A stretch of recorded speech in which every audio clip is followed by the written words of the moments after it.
നമ്മളിവിടെ ചെയ്യാൻ പോകുന്നത് ഉജ്ജയി പ്രാണായാമമാണ്. അപ്പോൾ വളരെ ബെനിഫിറ്റ്സ് ഉള്ള ഒന്നാണ് ഉജ്ജയി പ്രാണായാമം. ശ്വാസകോശ സംബന്ധമായിട്ടുള്ള രോഗങ്ങളുള്ളവർക്ക് അത് മാറാനായിട്ട്, ഇപ്പോൾ ആസ്മ രോഗികൾക്ക്, അതുപോലെ തന്നെ കഫക്കെട്ടുള്ളവർക്കൊക്കെ ഇത് വളരെ നല്ലൊരു പ്രാണായാമമാണ്. അപ്പോൾ അതുപോലെ തന്നെ നമ്മുടെ വോയിസ് നല്ല ക്ലിയർ ആവാനായിട്ടും വളരെ ഹെൽപ്പ് ചെയ്യുന്ന ഒരു പ്രാണായാമമാണ് ഉജ്ജയി പ്രാണായാമം. അപ്പോൾ പ്രാണായാമം ചെയ്യുന്നതിന് മുൻപായിട്ട് നമ്മൾ കുറച്ച് കാര്യങ്ങൾ ശ്രദ്ധിക്കേണ്ടതായിട്ടുണ്ട്. ഒന്നാമതായിട്ട് എപ്പോഴും നല്ലോണം വെന്റിലേഷൻ ഉള്ളൊരു സ്ഥലം വേണം നമ്മൾ പ്രാണായാമം ചെയ്യാനായിട്ട് തിരഞ്ഞെടുക്കാൻ. അതുപോലെ തന്നെ രാവിലെയാണ് എപ്പോഴും പ്രാണായാമം ചെയ്യാനായിട്ട് ഏറ്റവും നല്ല സമയം. അപ്പോൾ പ്രാണായാമം ചെയ്യാനായിട്ട് നമ്മൾ പത്മാസന പോസിലാണ് ഇരിക്കേണ്ടത്, അതായത് നമ്മൾ ചമ്രം പടിഞ്ഞിരിക്കുന്നത് മാതിരി. പിന്നെ അതുപോലെ തന്നെ നമ്മുടെ ഇടത് കൈ നമ്മുടെ നേവൽ റീജിയൻ്റെ ചുവട്ടിലായിട്ട് മലർത്തി പിടിക്കണം. വലത് കൈ നാസിക മുദ്രയിൽ വലത് കാലിൻ്റെ മുകളിലായാണ് വെക്കേണ്ടത്. അപ്പോൾ നാസിക മുദ്ര എന്ന് പറഞ്ഞാൽ തള്ളവിരലും അതുപോലെ തന്നെ മോതിരവിരലും ചെറുവിരലും നിവർത്തിയാണ് പിടിക്കേണ്ടത്. ഇതിൽ തന്നെ മോതിരവിരലും ചെറുവിരലും പരസ്പരം സ്പർശിച്ചിരിക്കണം.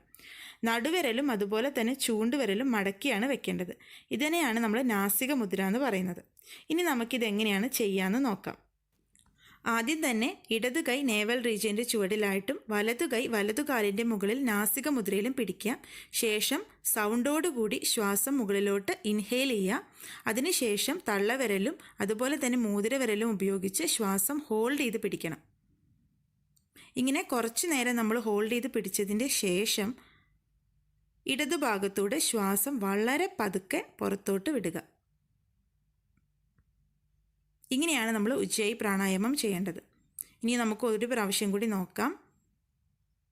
ശ്വാസം സൗണ്ടോട് കൂടി തന്നെ മുകളിലോട്ട് വലിക്കണം.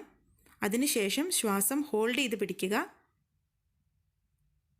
ഹോൾഡ് ചെയ്ത് പിടിച്ചതിന് ശേഷം വളരെ പതുക്കെ ലെഫ്റ്റ് സൈഡിലൂടെ ശ്വാസം പുറത്തേക്ക് വിടുകയാണ് വേണ്ടത്.